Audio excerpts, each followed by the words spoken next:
merci beaucoup à tous et toutes d'être là ce soir pour cette conférence débat autour de la taxe carbone, mais plus largement en fait, de l'outil fiscal et de ses liens avec la lutte contre le changement climatique. Donc ce débat il est co-organisé par Refik Economic et ATTAC. Je passerai la parole à Piano qui nous présente Error, mais moi je vais vous présenter rapidement ATTAC. Donc ATTAC, ça veut dire, je vais vous en penser parce que voilà, c'est l'Association pour la taxation des transactions financières et pour l'action citoyenne. Donc en gros, c'est une association militante, donc qui est une locale belge, une association qui est plus grande, qui est basée dans beaucoup de pays différents, et dont l'objet principal, en fait, vraiment le cœur du combat, c'est la question fiscale. La lutte contre la fraude fiscale d'abord et avant tout, mais aussi toute la réflexion autour de la manière dont on peut utiliser cet outil fiscal pour améliorer la société et pour permettre de créer les meilleures conditions de vie pour la majorité de la population. Et alors, je vais passer la parole. Voilà, donc en quelques secondes, pour présenter Rethinking Economics, c'est un mouvement international qui a été constitué dans de nombreuses universités dans le monde, d'abord en Angleterre, à la suite de la crise de 2008. Et c'est parti d'un constat très simple, c'était que la crise de 2008 a surpris de nombreux économistes, mais les cours d'économie ont très peu évolué suite à cette crise-là, et de manière générale, il y a une forme d'inadéquation entre la réalité du système économique et de différents enjeux qui s'y déroulent, et notre enseignement en économie qui est dominé par une école de pensée qui est dominante, qu'on nomme l'école de pensée néoclassique, avec certains cours qu'on connaît quand on a fait des études d'économie, micro, macro et une approche souvent la même des cursus d'économie. Donc c'est un mouvement qui s'est créé avec pour revendication de revendiquer plus de pluralisme en économie, donc aussi d'autres écoles de pensée, plus de liens entre les sciences sociales et l'économie. Et à l'ULB, du coup, on a créé une section locale de ce mouvement international qui existait déjà à Louvain, à Gand, à Anvers, donc dans d'autres endroits en Belgique il y a 1 an. Et on a commencé aussi par organiser de nombreuses conférences sur divers enjeux, en mettant en avant d'autres écoles de pensée, l'économie écologique, l'économie féministe, mais aussi en faisant des conférences sur des sujets socio-économiques avec des partenariats, etc. Et on vous fera aussi par la suite, après 1 an d'existence, à amorcer des discussions et un peu un rapport de force avec des professeurs et des discussions pour justement aussi évaluer et discuter de ce qui ne va pas dans nos propres cursus d'économie et dans les cursus d'économie au sens large dans d'autres facultés. Et donc voilà, merci beaucoup. C'est un plaisir pour nous de co-organiser ça avec ATTAC. Merci pour la ici. Avec plaisir. Et donc je vais rapidement nous d'abord présenter les 3 intervenantes de ce soir. Alors, de gauche à droite pour vous, donc Sylvie Meckers, j'espère que je le prononce bien, donc, qui est bio-ingénieure de formation, directrice générale aujourd'hui d'Inter-Environnement Wallonie, qui est une fédération d'associations rassemblant donc 130 assos autour des enjeux climatiques, autour des enjeux climatiques, de l'environnement, etc., mais qui touchent donc à tout plein de sujets de société, l'aménagement du territoire, la question fiscale, comme on va discuter ce soir, etc. Merlin Gevers, donc juriste et politologue, qui est chargé de mission aujourd'hui à BAPN. Donc ça c'est un autre réseau, mais celui-ci qui rassemble les réseaux régionaux d'associations contre de lutte contre la pauvreté, qui rassemble elles-mêmes d'autres associations plus petites qui luttent contre la pauvreté. Et donc Merlin, à BAPN, travaille essentiellement justement sur les questions fiscales, mais également sur des questions, par exemple, comme la GRAPPA, qui parle de ces grands combats. Et alors Pauline Watkinsem, économiste, et donc qui a un parcours hyper intéressant pour la conférence de ce soir, parce que c'est un parcours qui allie à la fois l'écologie et le social, puisqu'elle a commencé à travailler comme économiste à l'Alliance des mutualités chrétiennes, puis a fait un passage chez Greenpeace, où elle travaillait justement sur cette question de lien entre le social et l'environnement, et puis maintenant travaille comme économiste à la Centrale nationale des employés, donc la centrale... C'est ça, hein, oui, mais pas comme économiste. Ah non, pas comme permanente syndicale, pardon. À la Centrale nationale des employés, donc qui est une centrale de cadre de la CSC. Non, pas que de cadre, en fait, juste d'employés. Je ne sais pas pourquoi je dis cadre. Et donc, on va commencer tout de suite. Alors, la structure du débat, je vais d'abord donner la parole à chaque intervenant avec une question pour les lancer, pour qu'ils puissent un peu nous donner leur avis, justement, à propos de cette taxe carbone et du rôle de la fiscalité dans le changement climatique. Et après, il y aura une chance pour eux de se répondre aussi, comme ça c'est la partie débat. Et alors, après, vous pourrez évidemment poser vos questions, interpeller, parce que ça passe seulement des questions, on peut aussi interpeller, donner son avis. Et alors, s'engagera le jeu de ping-pong entre la salle et les intervenants.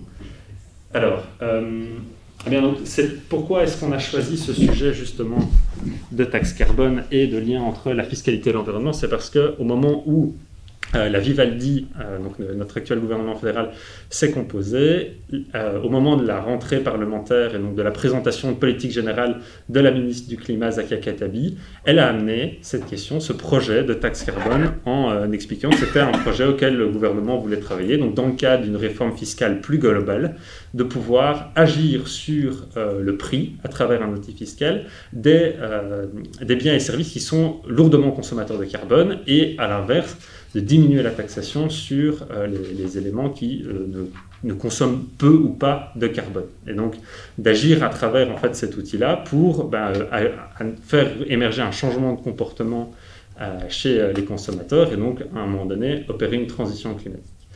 Et donc je vais commencer par donner la parole à Madame Meckers en lui demandant voilà, un peu dans le monde idéal d'Interenvironnement Wallonie, à quoi ressemblerait justement le monde de demain qui possède cette taxe carbone ou qui en tout cas intègre la question climatique dans la manière dont l'outil fiscal est utilisé.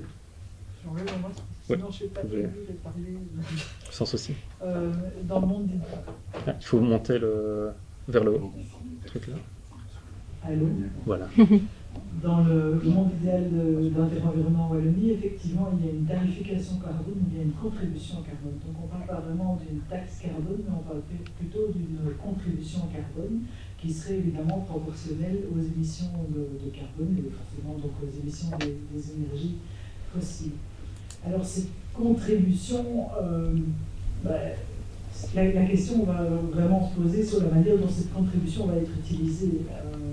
Et donc évidemment, dans le chef d'Interenvironnement Wallonie, on cherche forcément à utiliser cette contribution pour des actions qui permettent effectivement de faire basculer le modèle vers une transition plus efficace en termes d'économie d'énergie, tant pour les entreprises que pour les citoyens. Maintenant, évidemment, pour nous aussi, pour Interenvironnement Wallonie et comme la coalition climat d'ailleurs, cette contribution doit aussi être modulée de manière à ce qu'il n'y ait pas de... Voilà mon mari qui a trouvé. À ce qu'il n'y ait pas de distorsion au niveau des publics plus précarisés et que donc il y ait des systèmes de compensation pour les publics plus précarisés, d'une part, et d'autre part, qu'il y ait quand même un certain soutien de le monde industriel ou à l'économie en général, de manière à corriger les éventuelles distorsions de compétitivité. Je dirais aussi que donc pour nous, cette contribution, donc cette masse qui serait issue de la consommation ou de la production, selon qu'on passe via la consommation ou via la production, ou que l'on passe dans les deux côtés, ne soit pas un moyen pour remplir les finances de l'État. Ça doit être redistributif et de la meilleure manière qui soit, effectivement, donc en poussant donc vers de nouvelles énergies, de nouvelles manières de consommer, vers une meilleure sobriété, vers des choix de consommation différents, et tout en n'ayant pas un impact important sur les publics précarisés ou sur la compétitivité. Donc à ce stade, je crois que ça donne un peu... donc c'est plutôt donc, une notion d'équité plutôt que tout le monde pareil, c'est l'équité plutôt que l'égalité, en termes de taxation ou de contribution. Pour les gens dans le public qui ne sont peut-être pas tout à fait familiers avec la manière dont vous imaginez cette taxe carbone, donc concrètement, ça veut dire quoi? Ça veut dire que si on va aller acheter par exemple un plein d'essence, qui est un bien qui est plein de carbone, pour le coup, on va le payer plus cher, et par contre, si on va par exemple décider de poser des panneaux solaires chez soi, ce qui va plutôt réduire notre facture carbone, alors là, on va les payer moins cher. C'est comme ça que cet outil interviendrait. C'est pas nécessairement ça. Pour moi, je pense que l'utilisation des énergies fossiles, on les payera plus cher, et le signal prix doit être visible aussi, parce que ça, c'est toujours aussi la question de ce genre de contributions, si elles sont noyées notamment dans les axes, ou si elles ne sont pas comprises par le public comme étant une contribution carbone, je pense qu'il n'y a pas non plus un effet extraordinaire. Et là, il y a aussi l'aspect justement de à quel niveau la mettons. Il y a un monsieur qui veut parler. Non, on peut. Non, je ne sais pas comment poser des questions. Okay. à quel niveau la mettons? Donc on parle en général de 50 € la tonne, hein. Je pense que c'est quelque chose qui circule avec une espèce de gradation au fur et à mesure du temps. Okay. Ben merci. Et donc Merlin, qui donc, travaille à BAPN, toi je vais plutôt te poser la question de savoir si tu estimes que c'est une taxe, enfin la taxe carbone, en tout cas la contribution de carbone.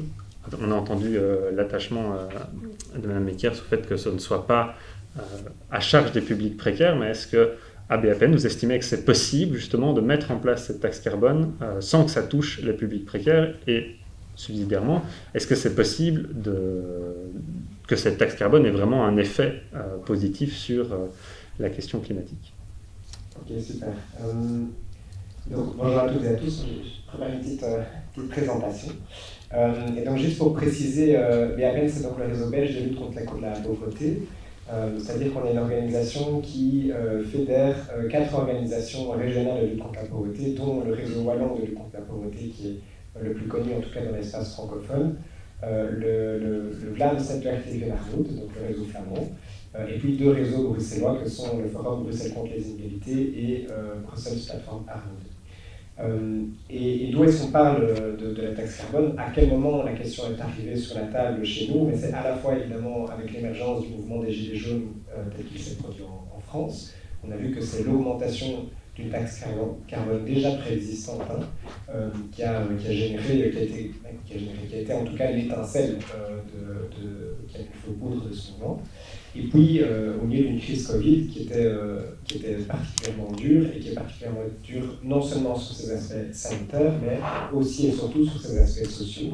Il faut savoir que juste avant la crise Covid déjà, on recensait que 20,7% de la population en Belgique était en situation de précarité énergétique, donc avait du mal à payer ses fins de mois d'un point de vue énergétique, ou avait du mal à avoir un accès à un droit correct à l'énergie.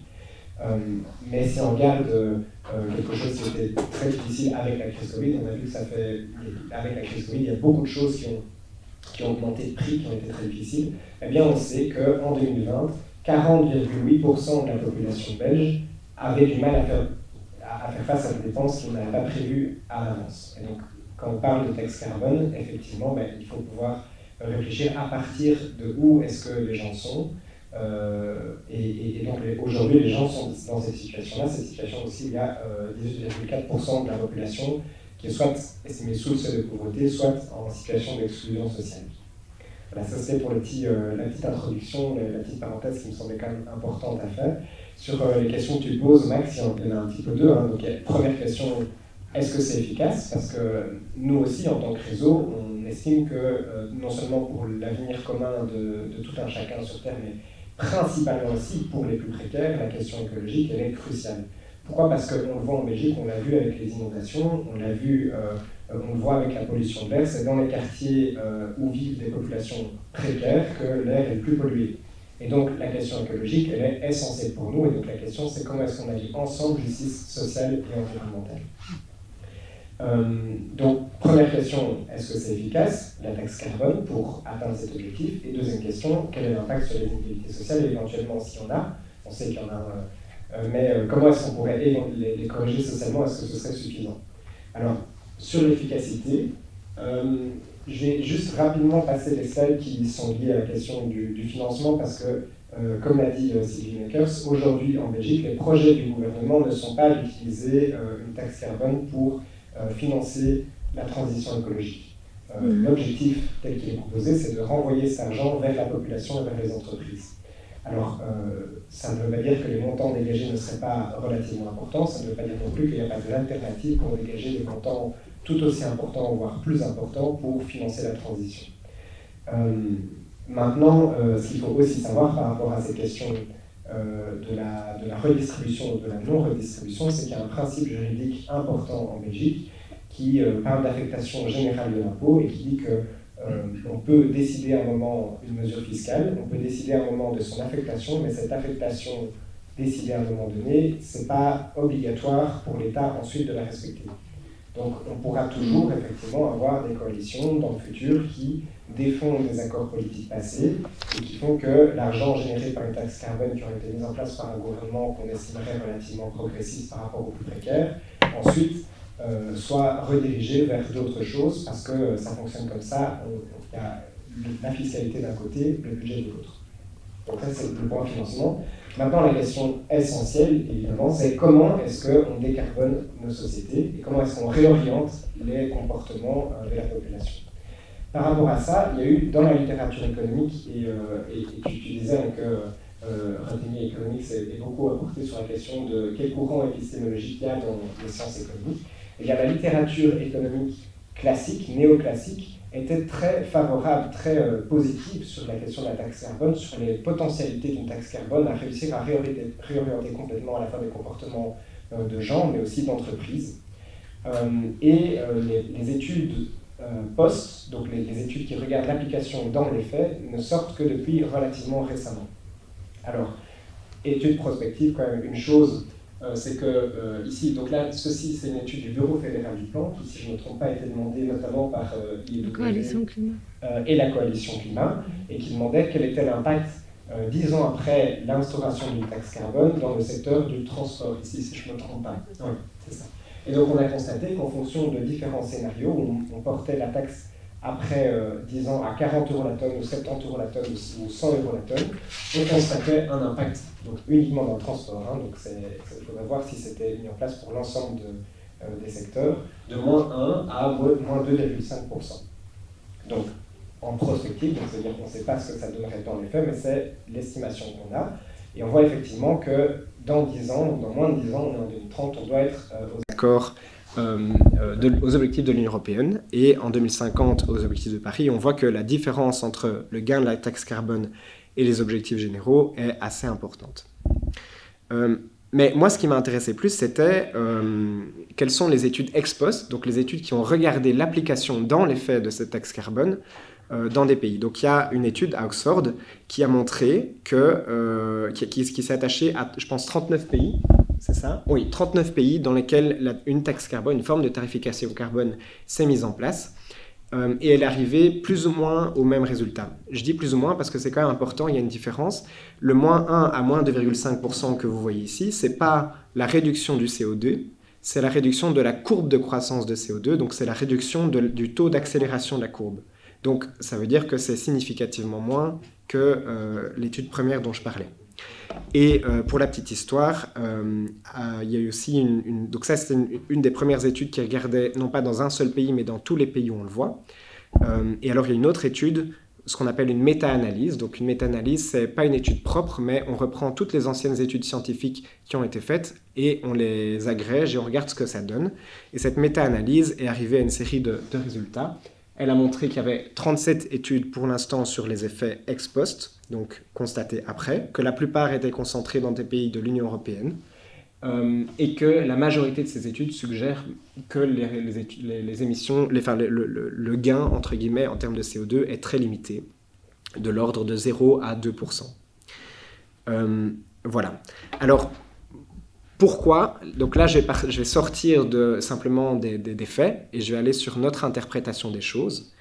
Pourquoi, à notre avis, ce n'est pas très efficace, voire très très peu ? Pour deux raisons. Première chose, c'est qu'il y a un focus important que la taxe carbone met sur les comportements individuels. Or, on constate, et on sait, le bureau d'études Carbone 4 en France le montre, que c'est principalement du fait de transformation de structures collectives, les processus industriels, le fonctionnement des États, qu'on arrivera à libérer les comportements des gens qui sont dépendants du fossile pour arriver à autre chose. Et quelque part, c'est un petit peu ce que tu disais sur comment est-ce qu'on fait en termes de barrières au changement des choses. Oui, et ça doit forcément être accompagné d'un certain nombre de... Tout à fait. Tout à fait. Donc ça, c'est une chose. La deuxième, c'est que nous, en tout cas, on a l'impression très forte que l'impact d'une taxe carbone, il se fait évidemment de façon moyenne sur l'ensemble de la population, mais la population, elle n'est pas moyenne. La population, elle a des variations, il y a des inégalités. Et donc, en fonction de la classe sociale, la taxe carbone va avoir un impact différent. Première évidence, une taxe carbone ne peut avoir un impact sur le changement de comportement de personnes que si les personnes ressentent sur leur portefeuille cet impact. Donc une personne qui a un patrimoine très important et qui paierait même une taxe carbone plus importante qu'une personne pauvre, ne va pas changer de comportement si son patrimoine n'est pas affecté de façon significative. Donc, les plus riches ne sont pas affectés par une taxe carbone. Deuxième chose, une taxe carbone, et on revient à la même question, ne peut affecter efficacement que ceux qui ont la capacité de changer de comportement. Et donc, les plus pauvres qui sont locataires de logements ne peuvent pas isoler leur logement, ils ne peuvent pas changer de chaudière, et les plus pauvres qui n'ont pas les moyens de changer de voiture devront rester avec leur véhicule individuel très coûteux en termes à la fois d'essence, mais du coup aussi de CO2. Et donc, on voit bien qu'en fonction de l'état de richesse, cette taxe carbone, elle a un impact différencié, que du coup, elle va principalement permettre à qui de changer de comportement. Eh bien, c'est la classe moyenne supérieure et un petit peu la classe moyenne, à voir si ça va être par des réductions de comportement ou si ça va être par des optimisations. Par exemple, une question ouverte qui reste posée pour cette classe moyenne supérieure qui est propriétaire de son bâtiment, c'est est-ce qu'elle va électrifier son chauffage ou est-ce qu'elle va isoler sa maison? Elle va sans doute faire les deux, mais donc ça veut dire aussi qu'il y a une partie de l'impact de la taxe carbone qui sera un déplacement de dépendance énergétique. Donc voilà.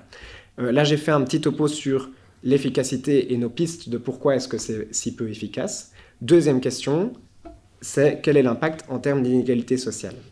Alors, on sait, hein, on le dit souvent, les plus riches sont les plus gros pollueurs. Ça, c'est une réalité. Et c'est vrai qu'en Belgique, par exemple, les 10% les plus riches consomment 4 fois plus de CO2 que les 10% les plus pauvres. Ce qu'il faut aussi savoir, et c'est aussi le Bureau fédéral du plan qui l'a montré, c'est que la concentration de pollution, elle décroît avec la richesse.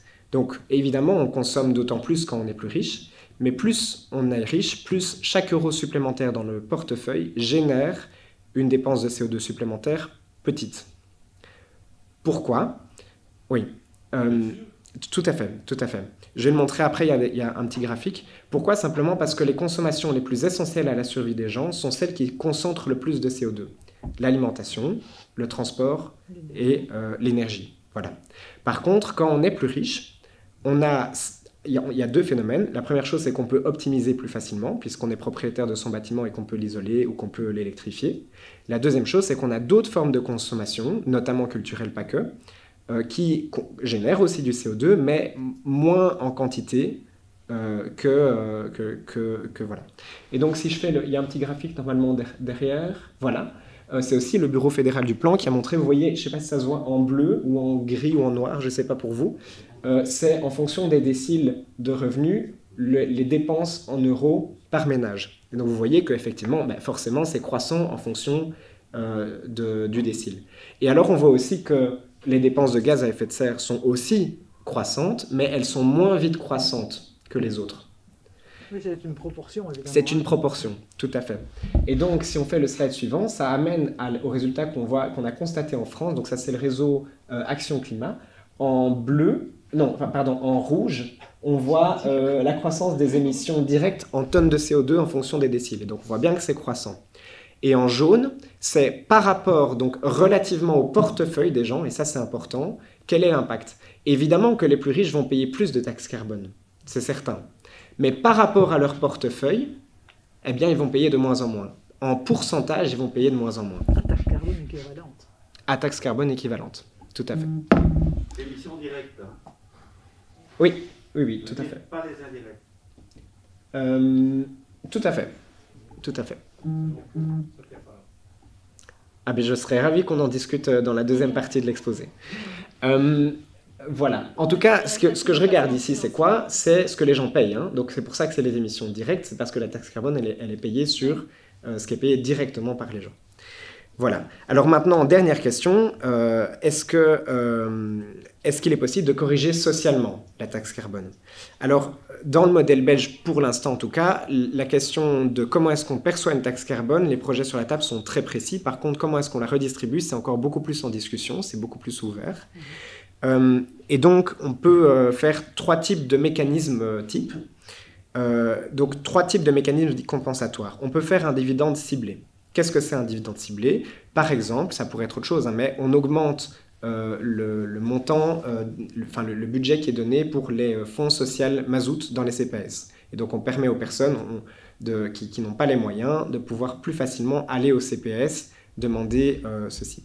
Deuxième possibilité, le modèle suisse. En Suisse, comment ça fonctionne? C'est qu'il y a un dividende universel. Donc la taxe carbone, elle est collectée en une fois. Et puis chaque année, via les impôts ou via les mutuelles, je ne sais plus, le même montant d'argent, de façon égale, est redistribué également à chaque personne dans la population, qu'on soit riche ou qu'on soit pauvre. Sauf qu'il n'y a pas beaucoup de pauvres. Sauf qu'il n'y a pas beaucoup... Mais il y en existe. J'ai des amis en Suisse et ça existe aussi, mais il y en a peut-être moins que chez nous, effectivement. Et alors la troisième possibilité, c'est le dividende dit climat. Exemple type, le Helio Belgium Pass. Donc on donne on finance des tickets de train pour que les personnes puissent avoir accès à des solutions alternatives de mobilité en redirigeant les personnes vers des comportements qui soient vertueux d'un point de vue écologique. Pour comprendre, Oui. la Suisse, c'est anti-redistributif. Ça, La Suisse, c'est un des plus redistributifs qui existe. Si, C'est mais pas justement parce que bon, ils ont déjà, pardon, Vas-y. ils ont déjà un pays où ils ont beaucoup moins de précarité énergétique parce qu'ils ont une meilleure qualité du bâti. Ouais, c'est ça. Donc chez nous, c'est presque inélastique ta consommation d'énergie en fonction de ton décile de revenus parce que tu sais peu jouer. On a des logements passoires partout, c'est pas le cas en Suisse. Et du coup là, ils font cette ponction carbone et donc elle est non proportionnellement en termes absolus plus portée par les riches, proportionnellement beaucoup plus par les pauvres parce que c'est régressif à la base une taxe carbone. Mais par contre après ils rendent 100 € à tout le monde. Et en plus, Mais donc du coup les plus pauvres auraient contribué à la base moins à ces 100 €, ils reçoivent 100 €. Mais ça reste que c'est 100 € à tout le monde. Tu pourrais imaginer de la redistribuer de manière progressive, quoi. Plus au premier décile et moins. Tout à fait, mais justement j'allais y venir.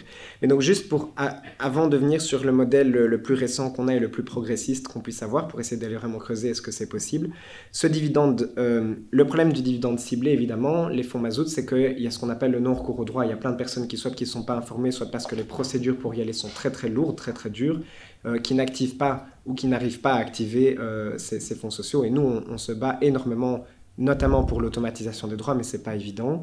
Et donc, en tout cas, aujourd'hui, la piste du dividende universel, c'est pas évident. Deuxième chose, du dividende ciblé. Le dividende universel, évidemment, comme on le dit, ça dépend un peu des situations, mais il faut, en tout cas dans le modèle, il faut se rendre compte que ça veut dire qu'une personne riche qui électrifierait son bâti et qui électrifierait sa voiture, donc qui générerait un déplacement de consommation de CO2, puisque du coup la question c'est comment est-ce que l'énergie, l'électricité est produite, est-ce que c'est l'électricité produite avec du renouvelable ou avec du charbon, et ben cette personne ne paierait pas de taxe carbone directement, par contre elle recevrait 100 €. Et inversement, de l'autre côté de l'échelle, la question qui est ouverte, c'est de se poser, est-ce qu'une personne pauvre, avec ce dividende universel, va contribuer plus qu'elle ne reçoit.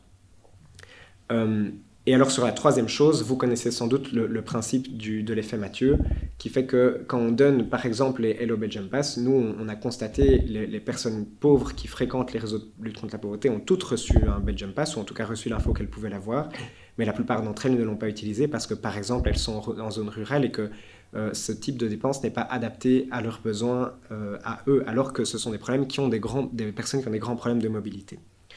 Et je vais juste terminer par une chose, parce que je me prends un petit peu de temps, c'est de dire qu'il y a une dernière étude qui est sortie en 2019 de Berry et Laurent en France. Voilà. Et donc Berry et Laurent, ils se sont posé une première question, ils ont dit, nous on ne regarde pas les questions juridiques, donc on ne regarde pas si le modèle qu'on propose, il est juridiquement valable, ou est-ce qu'il va amener des discriminations, ou est-ce qu'il va être contesté. Mais ils ont essayé d'aller vers le modèle de redistribution le plus progressif possible, avec deux éléments. Première chose, est-ce que c'est redistributif verticalement, c'est-à-dire en fonction des inégalités sociales? Leur projet, c'est de dire on donne de la taxe le retour de taxe carbone au décile 1 à 6. Au-dessus de 6, on ne donne plus. Et de 1 à 6, on le donne de façon progressive aussi, donc on donne plus au décile 1 et moins au décile 6. Okay. Deuxième chose, horizontalement, il y a des différences quand on habite à la campagne, quand on habite à la ville, en termes de mobilité, en termes de bâti, en termes, etc., etc. Et donc il y a aussi une correction qui est adaptée, et si je ne me trompe pas, il y a aussi une correction qui est proposée en fonction de la taille du ménage. Avec ce modèle-là, qui est donc un modèle extrêmement progressiste et qui ne tient forcément pas compte de l'état des rapports de force dans la société, a fortiori française.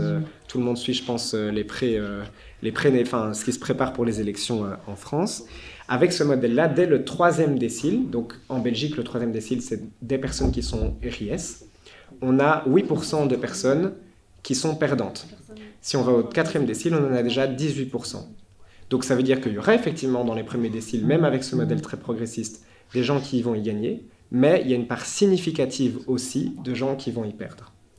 Et donc, je vais m'arrêter ici, je pourrais faire encore d'autres choses, mais peut-être que ça viendra dans les discussions. Tout ça pour dire que nous, au niveau des réseaux de lutte contre la pauvreté, on pense qu'à la fois, c'est pas du tout assez efficace et qu'il y a d'autres alternatives plus efficaces, mais aussi que ça générerait une cristallisation des rapports sociaux, des conflits sociaux entre les gens, et que cette cristallisation, on ne pourrait pas la récupérer par des compensations qui, en plus, ces compensations, malheureusement, ne permettent pas de faire face à ce problème-là, de dire à des personnes, tout le monde doit faire partie et tout le monde doit être responsabilisé par la question climatique, mais de ne pas donner concrètement autre chose qu'un petit peu d'argent de retour à des personnes en leur disant, voilà, on met en place une mesure pour vous, mais vous n'êtes pas en capacité.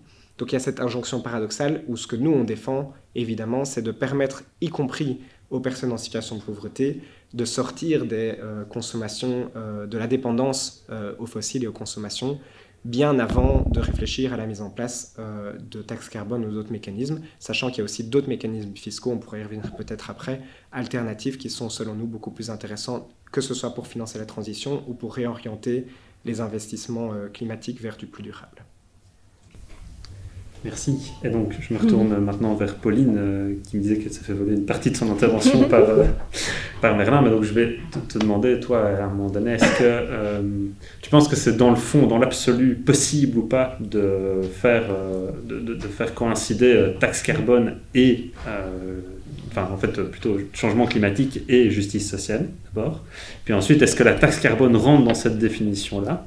Et si ça n'y rentre pas, est-ce qu'il n'y a pas des alternatives plus collectives d'utilisation de la fiscalité pour répondre à l'enjeu climatique ? Ta question est tellement forte que j'ai retenu que la première partie. Je reviendrai après. Que je pense qu'il y a moyen d'allier justice sociale et écologique. Je pense que oui, comme je pense que non. Mais j'espère que oui.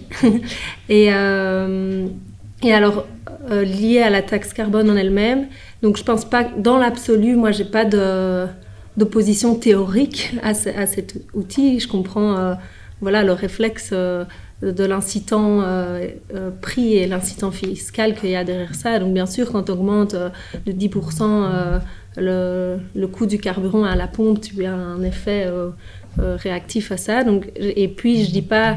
Il y a énormément de modalités derrière la taxe carbone. Tu peux la ponctionner en amont, tu peux la ponctionner en aval. Il y a déjà X pays qui l'ont mis en œuvre. Il y en a qui ont commencé en 1990, comme la Suède. Donc, je ne dis pas que si j'étais suédoise, je serais forcément contre la taxe carbone, mais c'est un contexte complètement autre, dans un pays beaucoup plus égalitaire que le nôtre, avec une sécurité sociale beaucoup plus développée et pour l'ensemble de la population. La Suisse, je pense effectivement, c'est un effet une taxe carbone moins maladroite que la France. Où pour moi, je trouve que la taxe carbone française est effectivement une des taxes carbone les plus violentes que j'ai pu observer là où elle a été mise en place. Après, comme Merlin, dans la pratique, toutes les conditions préalables qui pour moi devraient être rencontrées avant de pouvoir penser à la taxe carbone, je pense pas qu'elles seront rencontrées de sitôt, qu'on a déjà beaucoup de combats avant ça. Et après, moi aussi j'avais pris beaucoup de temps à travailler les modèles d'Éloi Laurent et de Berry. Je trouvais que ça montrait assez bien les conditions pour qu'une taxe carbone puisse commencer à devenir un peu intéressante et pas obscène à présenter. Notamment, donc Merlin l'a déjà un peu dit, premièrement, Éloi Laurent insiste beaucoup sur le fait qu'il faut d'abord réaliser que ce n'est pas seulement les déciles les plus précarisés qui qui subissent l'effet régressif de la taxe carbone, parce qu'une taxe carbone, comme elle est conçue, c'est comme la TVA, c'est un impôt régressif, quoi. Donc à la base, ça touche proportionnellement plus les bas revenus. Pour corriger ça, il faut aller jusqu'au 6e décile de la population, donc toute la classe moyenne devrait retoucher de l'argent avant de commencer à se dire oui, il y a potentiellement moyen de faire une taxe progressive. Donc là où moi j'aime pas comment le débat est posé en Belgique. Donc l'endroit où on en a le plus parlé, c'est lors de la conférence nationale, je sais pas comment elle s'appelle là, qui a été lancée par Margem en 2017. Et effectivement, ils disent ah oui, mais bien sûr, il faut compenser socialement parce qu'à la base c'est un outil pas hyper top socialement, et donc on va faire des compensations pour prendre en compte la précarité énergétique. Non, ça va bien au-delà de ça. Il faut redistribuer jusqu'au 6e décile pour espérer corriger cet aspect régressif. Et après ça, en plus de ça, il faut mettre des politiques qui travaillent sur la précarité énergétique. Et là, moi, je trouve que dans les débats, on voit on imagine que, oui, bon, voilà, le premier décile qui... Non, ça va bien au-delà de ça. Et bon, comme Merlin l'a dit, il y a un tiers, par exemple, des Bruxellois qui sont en précarité énergétique. Donc, en Belgique, avec la qualité du logement, on a un job énorme à faire là-dessus avant d'espérer... voilà, donc ça, c'est une première partie de ce que je peux imaginer, une taxe... carbone qui devient intéressante intellectuellement, c'est qu'il faut redistribuer jusqu'au 6e décile. À côté de ça, il faut aussi travailler sur les exemptions. Il y a, par exemple, déjà, donc souvent on dit, en Belgique, c'est ce qu'on fait aussi, et ça m'énerve énormément dans ce débat, on dit, bon, déjà, ça va concerner aucune des entreprises qui sont sous le système des quotas carbone.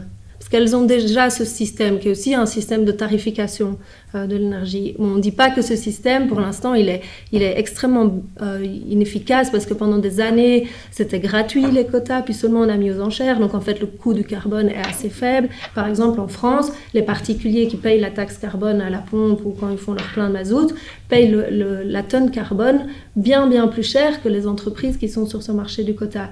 Et en plus, celles qui sont soumises au marché du quota, il y en a plein qui sont exemptées. Donc, par exemple, tout l'aviation, le transport maritime. Donc, il y a plein d'exemptions. Donc, il y a déjà plein d'entreprises qui, elles, on ne les viserait pas par cette taxe carbone alors qu'elles sont exemptées. Et dans l'absolu, ça ne s'exclut pas. Donc, elles pourraient très bien faire partie du scope et commencer par régler toutes ces exemptions avant de se dire, OK, on touche les ménages. Donc, ça, je trouve aussi, c'est une partie du débat qui est souvent un peu cachée. Donc ça, c'est un peu les conditions pour que je trouve qu'une taxe carbone soit intéressante.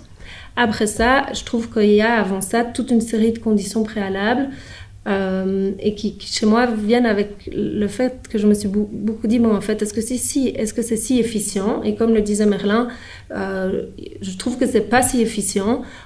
Les études montrent que c'est de 2 à 7% de réduction des gaz à effet de serre en fonction de l'étude. Donc on est loin des 90% auxquels on doit arriver en 2030, etc. Donc, c'est pas si efficient. Et donc, ça, c'est pour l'aspect gaz à effet de serre. Et pour l'aspect recette, c'est pas non plus une baguette magique. Donc, certains disent que ça va être un outil pour financer la transition. En termes de recettes, en Belgique, au mieux, à l'horizon plein de la mesure, c'est 1,2 milliard. Donc, c'est moins que ce que perd l'État avec les voitures de société. Donc, c'est pas... Voilà, donc je trouve qu'en termes de recettes, c'est pas magique. En plus, les recettes, on l'a montré, à quoi elles vont servir. Les études montrent que si elles servent pas soit à redistribuer la taxe, soit à bien financer des mesures écologiques, ça va pas marcher. Et donc effectivement, quand je regarde dans le débat belge, qu'est-ce qu'on veut faire des recettes ? Jusqu'ici, j'observe, oui, il y en a qui disent, en fait, il faut diminuer les cotisations sociales avec ça. Moi, je trouve ça extrêmement choquant. Ça définance la sécurité sociale. C'est pas ce qu'il faut faire avant de vouloir lancer une taxe carbone. Il y en a qui disent, par exemple, en France, ça a été le cas. Il y a des années où quasi la majorité des revenus de la taxe carbone, ça a été des crédits d'impôt à la compétitivité des entreprises. Donc, c'est une manne financière. De manière générale, les tarifications carbone, la moitié est utilisée pour remettre dans les recettes de l'État pour financer la charge de la dette, pour financer d'autres choses. Et puis, il y a une moitié qui va vers des choses bas carbone avec toutes les attentes différentes. Donc, outre que c'est peu de recettes, après il faut décider comment utiliser les recettes. Et comme disait Merlin, là c'est des gros débats de société, quoi faire avec ces recettes. Et je voulais juste peut-être vous parler d'une anecdote aussi qui m'a assez interpellée sur la taxe carbone. J'avais toujours entendu parler à fond de cette taxe au sein de la coalition climat. Ça avait quand même créé des débats au moment où, au début de la Vivaldi, ils étaient venus avec ce sujet-là. Et quand j'étais dans un tout autre milieu, qu'on préparait la journée de lutte contre la pauvreté ici à Bruxelles, pour la première fois, j'ai entendu parler de la carte carbone.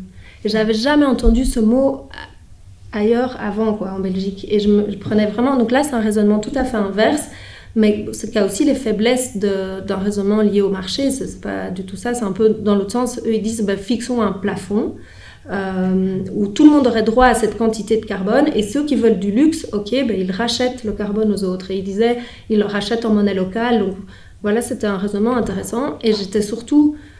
et eux partaient du point de vue de dire, oui, en Angleterre, ils sont sortis de la période de guerre avec beaucoup moins d'inégalités qui sont rentrées, parce qu'ils ont dit, ok, tous les besoins premiers, ils sont accessibles à tous, et seulement le luxe, on commence à rationner. Et donc, ils disent, nous, on préfère réfléchir à une carte carbone qui permet à tous les droits élémentaires qu'à une taxe carbone. Et j'étais choquée de me dire, mais j'avais jamais entendu ce raisonnement à la coalition climat, etc. Donc, je pense que derrière la taxe carbone, il y a vraiment un gros biais de classe, quoi.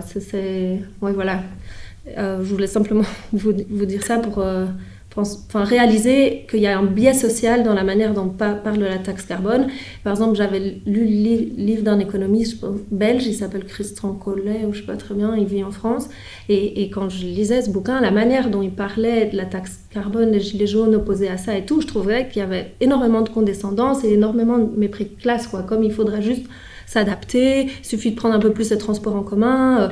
Et en fait, au préalable à la taxe carbone, on a envie de dire, justement, réfléchissons aux alternatives. Pour l'instant, elles ne sont pas là, Donc pour moi, il faut au préalable investir à fond dans la qualité du parc énergétique en Belgique, pour les propriétaires et pour les locataires. Et ça, c'est un gros casse-tête de la Belgique, parce qu'il y a énormément de locataires, et il y a peu d'incitants pour un propriétaire de rénover son logement quand c'est pas lui qui l'habite. Les transports en commun, c'est, comme on l'a dit, dans la taxe carbone, il y a deux choses qui jouent en ta défaveur et qui fait que tu portes assez fort le poids. C'est la qualité de ton logement, c'est surtout le cas pour les déciles les plus faibles, et puis c'est à quel point tu es prisonnier de la voiture pour tous tes déplacements. Et là, c'est les revenus plus moyens qui portent fort cet aspect-là négatif de la taxe carbone. Et en Belgique, il y a une précarité au niveau des transports qui est encore vraiment là. Donc, je trouve qu'il faut d'abord travailler sur toutes ces alternatives avant d'espérer pouvoir parler décemment d'une taxe carbone.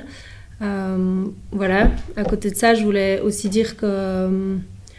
outre corriger toutes les niches fiscales brunes qui existent encore en Belgique, donc tous des endroits où on subventionne la pollution d'énergie fossile des plus riches, comme les voitures de société, comme toute une série de subsides. Ça me paraît aussi dans les conditions préalables avant de mettre une taxe carbone. Et alors je trouve que ça va donc du coup pas du tout dédouaner de penser une réforme fiscale plus large et un financement plus large de la transition. Donc des questions comme un impôt, par exemple ça c'est Greenpeace qui a amené ça en France, et je trouvais ça, Greenpeace France, et je trouvais que c'était une belle question. C'était en réaction à la taxe carbone, en disant ok, on va faire une taxe carbone sur la fortune et sur l'impact indirect des placements financiers des personnes qui ont trop d'argent. Et donc là, il disait il faut repartir de l'impôt sur la fortune, solidarité sur la fortune française qui avait été annulé par Macron en 2018, il faut le réintroduire et il faut pondérer cet impôt en fonction de l'impact carbone des placements financiers. Donc je trouve qu'il y a toute une palette de solutions qui existent avant d'aborder celle-là. Voilà. Merci. Mais donc, je vais me retourner vers Interenvironnement Wallonie et sa directrice générale. au vu de ce qu'on a entendu à la fois de BAPN et de l'analyse économique de Pauline, est-ce que c'est pas antisocial en fait de vouloir implémenter cette taxe carbone? Est-ce qu'il ne vaudrait pas mieux justement, comme le disait Pauline en terminant, mettre en place un impôt sur la fortune, pour le dire platement, taxer les riches pour financer la transition, quoi. Je pense pas que... Enfin, nous n'avons pas dans le vocabulaire la notion de cette taxe carbone, quoi. Donc on a plutôt dans le vocabulaire le fait qu'une contribution au carbone pourrait être intéressante pour financer un certain nombre d'activités.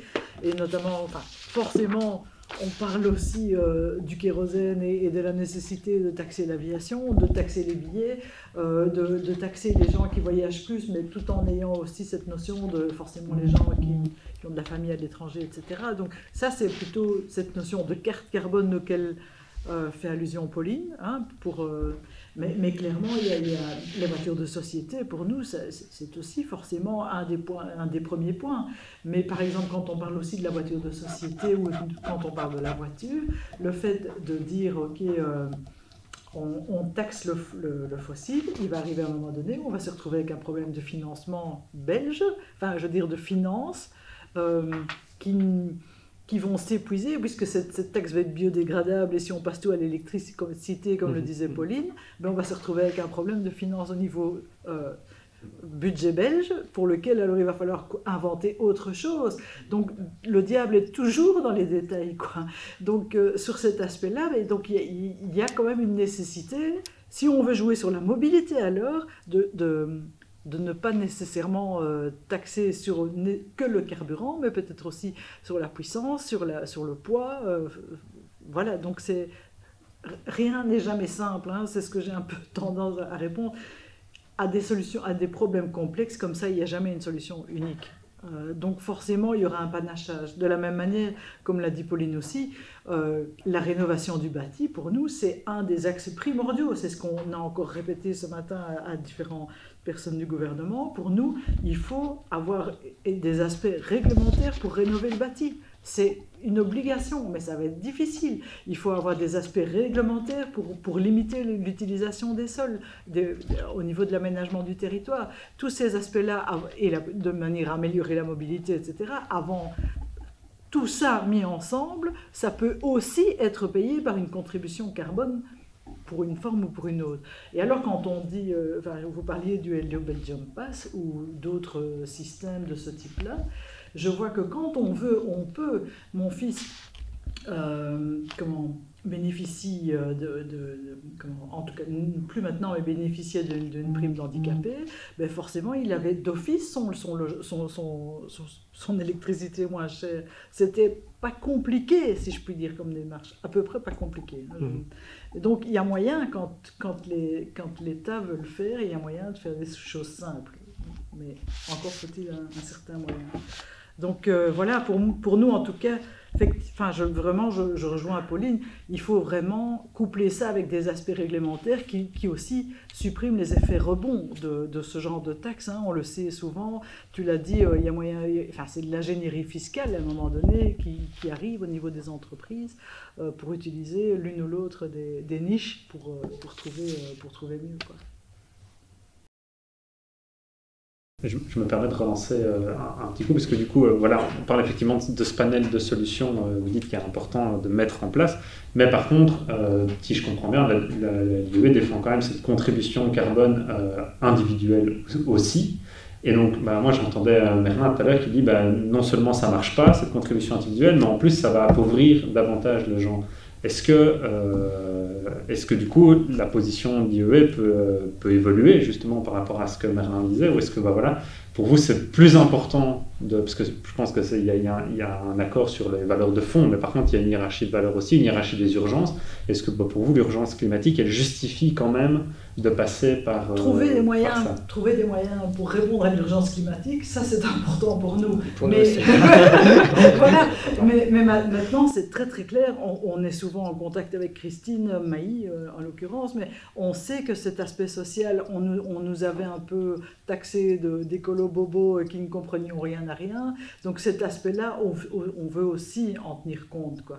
Ça c'est certain, mais c'est pas non plus notre c'est pas non plus notre plus grand domaine que de parler d'une contribution carbone, et même si on suit aussi les travaux avec le ministre Van Petegem, et où on assiste à ce genre de débat, et où on veut aussi influencer le débat. Mais c'est toujours pour nous quand même cet équilibre entre les moyens de l'État et où les mettons. Voilà, vraiment pour nous c'est ça. Comment fait-on pour obtenir des moyens de ce type-là?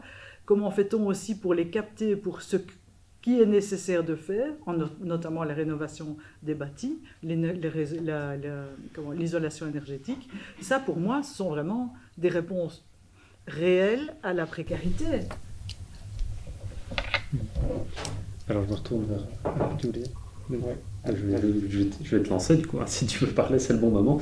Mais donc voilà, tu es venu avec des craintes, tout un PowerPoint avec pourquoi ça allait être un problème si on mettait en place cette taxe carbone. Tu entends mais du coup la réaction de l'IEW à ça. Est-ce que tu ressors rassuré? Mais non seulement celle d'IEW, mais aussi celle de Pauline.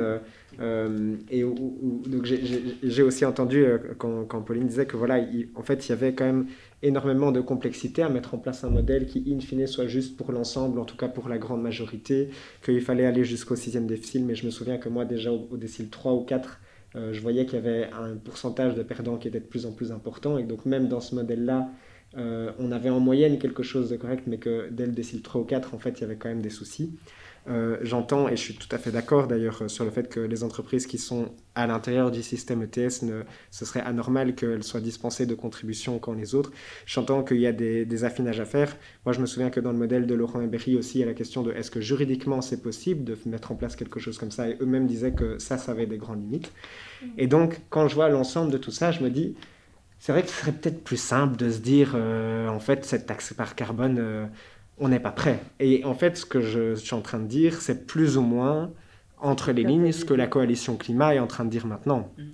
Donc la coalition climat, qui est une grande fédération à la fois de toutes les associations environnementales, mais aussi d'une série d'associations du secteur social, et ces organisations syndicales sont dedans, a établi, a quand même relativement changé de position sur la taxe carbone en disant désormais, écoutez, la taxe carbone peut être un des outils dans l'absolu, et on parlait au tout début de la conférence de monde idéal, hein, mais aujourd'hui, dans les faits, vu l'état de la situation, vu la précarité énergétique, vu tout ça, il y a des conditions préalables. Et ces conditions préalables sont lesquelles? En fait, la levée des barrières à la décarbonation des comportements dont on parlait tantôt.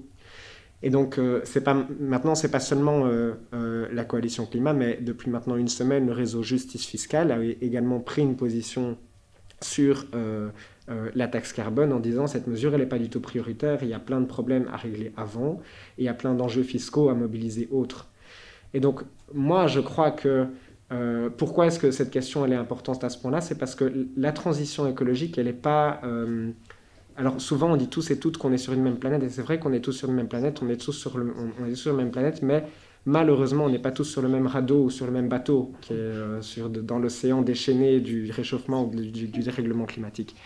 Et nous, ce qu'on essaie de faire petit à petit avec ce qu'on peut, c'est d'agréger les uns avec les autres les petits radeaux et les plus gros pour essayer d'aller défier ceux qui créent les énormes vagues, entre guillemets.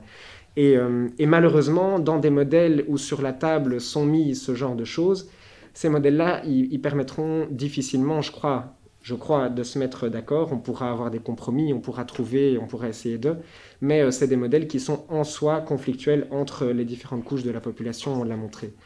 Or, pour réussir à faire face aux grands groupes pétroliers, pour réussir à faire face à toute l'industrie et de l'énergie fossile, eh ben, il va falloir qu'on y soit bien nombreux pour avoir le rapport de force et l'adhésion de l'ensemble de la population.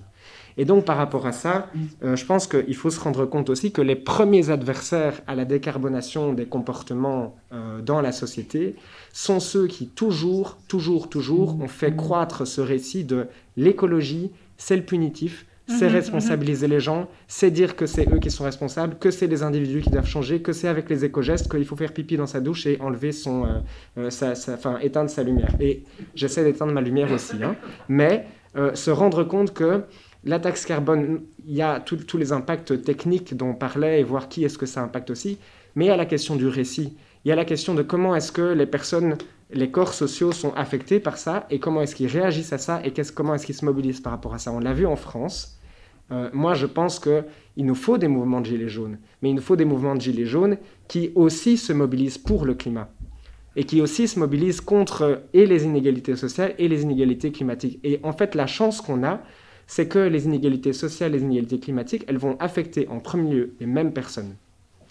Et donc, en fait, en partant des réalités des personnes et en ayant d'autres alternatives, je pense qu'on peut se mobiliser ensemble pour changer beaucoup plus profondément l'état des choses dans notre société. Et en fait, on en a besoin, et on en a besoin urgemment, puisqu'il nous reste 10 ans, je crois. Oui, en fait, je voulais... ce qu'expliquait Merlin avec un peu cet adoucissement de la position progressive de la coalition climat entre oui, finalement, c'est pas la priorité, etc. Mais je l'ai aussi observé dans les syndicats parce qu'il y a quelques années, il y a eu un moment où dans la posture de la CSC, ils défendaient la taxe carbone et je pense que ça venait de la position autour du tax shift. Donc, en Belgique, la taxation est beaucoup sur les épaules du facteur travail et c'est clair que c'est un peu un souci. Et du coup, d'où la demande depuis longtemps d'un tax shift et d'un réel tax shift, donc pas le truc qu'on a eu là qui est la pire des aberrations sociales. Et donc, je pense qu'il y avait cet espoir de se dire ça peut être une des manières, les taxations environnementales, d'un peu... outre la taxation du capital, d'un peu relâcher la taxation sur le travail. Et puis progressivement, quand ils ont vu dans la pratique ce que ça allait signifier pour pour des résultats si inefficaces, ils l'ont maintenant retiré de leur position. À l'inverse, ils ont rajouté dans toutes les priorités fiscales sur lesquelles ils veulent qu'on travaille. Ils ont par exemple travaillé sur le fait qu'on doit se décoincer par rapport à notre lecture de l'endettement. Et que là, il y a une compréhension du déficit public hyper rigoureuse, bon, déjà pas du tout scientifique, parce qu'en fait, on dicte toutes nos politiques budgétaires juste avec ce petit ratio-là où en fait, tu mets dette sur PIB, en fait, c'est juste tu compares le taux de croissance du PIB au taux d'intérêt, d'ailleurs, pas celui de la Banque centrale, celui qu'on calcule ici, qui est beaucoup plus pessimiste, et du coup, ça fait que dès que tu es en crise économique, tu veux surtout pas relancer l'économie, soutenir la demande parce que ça fait crouler ce ratio, alors que c'est des moments où tu dois justement financer les pensions. Dans ce genre de moment, c'est un investissement en fait, c'est réparer la machine économique. Financer des dépenses sociales, c'est un investissement. C'est tout des investissements verts, c'est tout ça qui soutient ton économie. Donc là, notre travail est beaucoup plus sur sortir de ce discours sur l'endettement qui criminalise des systèmes comme les pensions, qui criminalisent toute réponse de l'État dans des périodes de crise comme ici. Et à côté de ça, se dire en fait, comment on fait tenir la sécurité sociale face à ces questions écologiques, entre autres, autant pour des périodes comme les inondations qu'on a vécues, où tu te rends compte qu'elle n'est pas du tout adaptée, que tu te dis, mais merde, les gens, en fait, il faut qu'ils demandent une sorte de chômage temporaire pour ou qu'ils se mettent en incapacité de travail, alors que normalement, oui, voilà, ce que les gens vivent avec les inondations, c'est un produit du capitalisme, et donc la sécurité sociale devrait avoir une réponse à ça.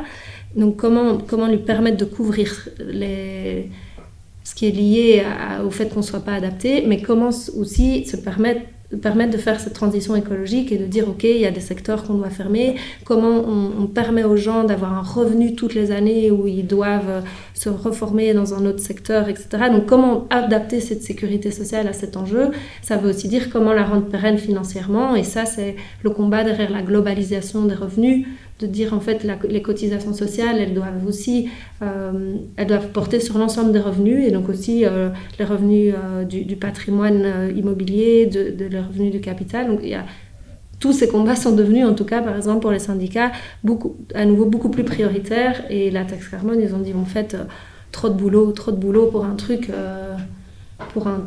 potentiellement inefficient, quoi. Voilà ce que je voulais compléter. Voilà, merci à nos trois intervenantes. Donc, je me retourne maintenant vers vous. Si vous avez des questions, des remarques, des interpellations à formuler, elles sont évidemment les bienvenues. Je vous demanderai juste de vous lever, comme ça on vous entend bien, et alors de vous présenter, qu'on sache qui vous êtes, d'où vous parlez. Voilà, on commence par monsieur au fond. Oui, on te voit bien, mais là, tu es déjà grand.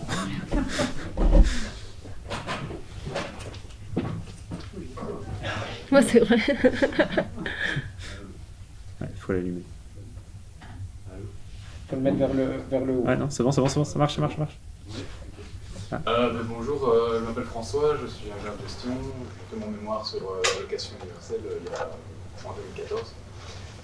Mais notamment, moi, d'après ce que j'ai compris, on a surtout parlé de taxe carbone, contribution carbone dirigée vers les personnes physiques. Oui, Est-ce que la solution, puisque du coup ça génère toutes sortes d'inégalités, complexité, etc., est-ce que la solution ne serait pas plus de taxer les personnes morales, donc taxe carbone sur les personnes morales? Alors l'idée c'est par exemple, pourquoi pas, un taux de TVA qui varierait en fonction de l'efficacité au niveau de l'empreinte carbone, un truc de comme ça. En Belgique, on a 2 taux de TVA, 6 et 21.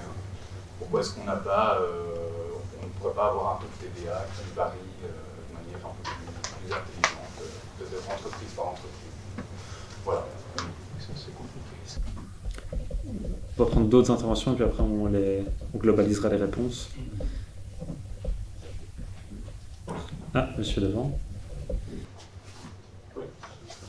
Avant ma question, juste rapidement, le coefficient de Gini de la Suède n'est pas différenciable, est plus grand que celui de la Belgique. Deuxièmement, ne pas oublier que l'essentiel de nos émissions carbone sont dues aux choses qu'on consomme, notamment importées, donc un facteur 2,5 entre ce qu'on consomme et ce que la Belgique émet. Troisième chose, l'essence est déjà taxée lourdement, donc ça n'a pas beaucoup d'effet sur la consommation. Enfin, c'est des petites remarques. Et sur la question d'ETS, donc des échanges de carbone entre entreprises, il est efficace, il est très efficace même, et si l'aviation n'y est pas, bon, ça c'est la même remarque. Mais puis je reviens à la fin dessus, c'est ma question. Finalement, c'est la même question que vous avez déjà posée, mais quand même, moi je suis innocent là-dedans. J'aurais bien voulu savoir si vous êtes pour ou contre. D'abord, je trouve que dans le discours que vous avez, on mélange un peu trop, ou en tout cas la clarté n'est pas faite entre la taxe à la consommation et la taxe à la production. Souvent, vous parlez de taxe consommation, mais parfois vous touchez à la taxe production, qui sera un supplément à l'ETS, et c'est pas très clair. Et donc, je vous repose la question, est-ce que vous êtes favorables tous les deux, enfin en particulier Merlin et, pardon, j'ai oublié ton prénom, est-ce que vous êtes favorables ou défavorables à une taxe consommation maintenant, dans les circonstances actuelles, on peut toujours rêver, mais voilà. Une taxe à la consommation. Oui, celle dont vous parliez essentiellement, hein, on est bien d'accord. Et je suis très sensible à l'argument de madame qui est de dire, finalement, l'essentiel, c'est de définir les moyens pour isoler les maisons, pour simplifier. Oui, en gros, mais c'est Comment ça. on fait? On prendra la dernière et puis après. Bonsoir, donc je m'appelle Louis, merci d'abord à vous pour ce moment de partage. Je suis étudiant en master ici à l'ULB en économie et j'aimerais vous demander plus de détails concernant la carte carbone parce que j'ai l'impression que c'était une alternative assez intéressante justement concernant la réduction des inégalités comme décision pour justement faire réduire la consommation de l'empreinte carbone en Belgique. On l'a à peine évoqué et je trouve que c'est une piste qui est vraiment intéressante. Mais qui peut être très limitative, donc à quelle serait la limite, justement vous en avez parlé, pour ceux qui auraient de la famille à l'étranger par exemple, à quel moment est-ce qu'ils pourraient les voir, pour tous ceux qui voyagent pour le travail, etc. Mais ça peut être une piste que je trouve vraiment très intéressante, donc j'aimerais un peu avoir plus de détails là-dessus, si vous en avez. Merci. Voilà, et pour les réponses, on va changer de sens par rapport au début, comme ça tout le monde est content. Tu peux commencer du coup. Tu es obligé de répondre à tout, mais tu choisis un peu. Mais non, c'est plus des précisions. Quand vous dites, en fait, il y a une série d'entreprises, mais après, moi, je ne suis pas spécialiste sur le marché des quotas et tout ça, mais il y a une partie des entreprises qui est couverte par le marché du quota et une partie des entreprises qui ne l'est pas. Voilà, et comment vous avez présenté le truc, on dirait que le monde de l'industrie est couvert par le marché des quotas. Et dans le TS, ça fonctionne bien. Ça fonctionne bien. Bah, je ne suis pas tout à fait d'accord, mais il y a travaillé sur les quotas pendant 10 ans, et les entreprises, la chimie et les ciments, ont fortement diminué. Oui, et oui. À côté de ça, il y a l'entreprise de l'aviation est dans le marché de l'ETS. Je dis le marché de l'ETS dans son ensemble. Ne mélangez pas, s'il vous plaît. Il faut dire que le système ETS fonctionne et il ne s'applique pas à tout le monde. Voilà. Non, oui, le système ETS, dans ce qui est censé être couvert par le système ETS, il y a toute une série d'entreprises qui, du coup, au nom de ça, en Belgique, dans la proposition, on ne les met pas dans le système de taxe carbone parce qu'ils sont dans le marché de l'ETS. Or, au sein du marché de l'ETS, ils ne sont pas couverts par le marché de l'ETS parce qu'ils sont exemptés fortement en France. À côté de ça, dans les industries qui sont censées faire partie du marché carbone, parce qu'elles ne sont pas dans le marché ETS, il y a toute une série qui sont exemptées. Par exemple, l'aviation nationale. L'aviation internationale, elle est dans le marché ETS et elle est exemptée au niveau du marché. Donc, l'aviation nationale est exemptée, les taxis sont exemptés, le marché agricole est exempté. Enfin, tout ce qui est autour de l'agriculture est exempté. Donc ça, c'est ce qui fait qu'en France, là où normalement, tu aurais 75% des revenus de la taxe carbone devraient revenir du monde de l'industrie, autant, enfin, donc bien plus que la consommation, au final, ce n'est pas le cas. Parce qu'il y a eux-mêmes ont exempté beaucoup trop... Juste une phrase, c'est dangereux de faire croire que le système ETS ne marche pas. En tant que système, il fonctionne. Je le trouve actuellement inefficient. Notamment parce que pendant des années, par exemple en France, le coût du carbone dans le système de la taxe carbone est beaucoup plus élevé que le coût du carbone dans le système ETS. Donc ça prouve bien que le prix du carbone, soit dans l'un, soit dans l'autre, n'est pas correct. Mais où est-ce qu'il n'est pas correct? Mais donc il est encore extrêmement plus faible dans le système ETS que dans... ETS n'a pas marché pendant des années, le carbone était à 5 à 10 $. Oui, c'est ça, jusqu'en 2014. Et ça fonctionne. Voilà, et la taxe carbone... à combien est le prix du carbone de la taxe carbone en France sous la tarification? Il est déjà maintenant, je pense, à 77 ou un truc comme ça. Non, donc il est plus élevé, il doit attendre jusqu'à 100 et 122. Oui, là, les derniers chiffres que j'ai su, c'est quand ils ont débat gilets jaunes et ils l'ont bloqué. Le système ETS fonctionne si le prix est suffisant, c'est clair. Oui, voilà, mais jusqu'ici, en fait, comme on a donné gratuit toute une série de quotas pendant des années, il était trop faible. Bref, voilà, c'était juste ça que je voulais préciser. Il y avait la question de la TVA variable sur les personnes mais ça, morales en et fait, de la carte carbone. Sur cet aspect, Pauline, en fait, ce qu'on cherche, qui que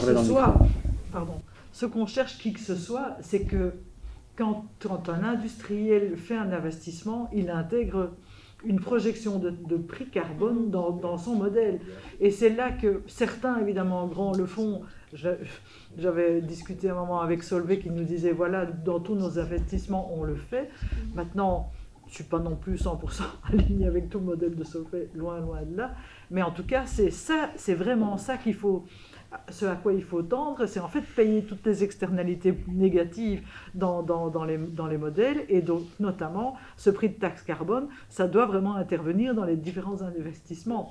Alors que ce soit via une taxe, que ce soit via une contribution, que ce soit via justement une contribution à la production et qui soit, comme vous le dites monsieur, liée à l'efficacité énergétique ou au type de carburant utilisé, vous voyez les investissements énormes que Simon-Debourg veut faire pour l'instant, c'est un signe, quoi. Maintenant, est-ce que c'est toujours les bonnes solutions? Je ne suis pas sûre. Hein. Est-ce que c'est juste de l'ingénierie pour passer à côté? Il y a une partie de ça, et il y a une partie quand même qui est poussée, enfin je l'espère, par une certaine conscience qui monte. Je complète après lui s'il n'a pas répondu. Vas-y.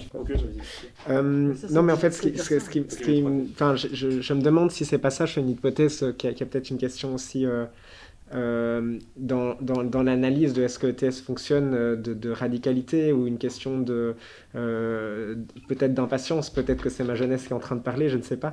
Mais je pense effectivement qu'on peut se dire qu'aujourd'hui, par rapport à l'objectif qu'on a général de réduction des gaz à effet de serre dans l'atmosphère, par rapport à ce que produisent les entreprises et en général les pays de l'Union européenne, non, effectivement, il y a un problème d'efficience. Alors, je ne suis pas en train de dire ce modèle-ci ou un mécanisme, est-ce qu'on constate un impact ou pas. Je suis en train de dire que on est vraiment dans une situation catastrophique. Mais il ne faut pas laisser croire que Je ne suis pas en train de dire ça, mais par contre, attention au ping-pong, parce que sinon c'est un peu... voilà.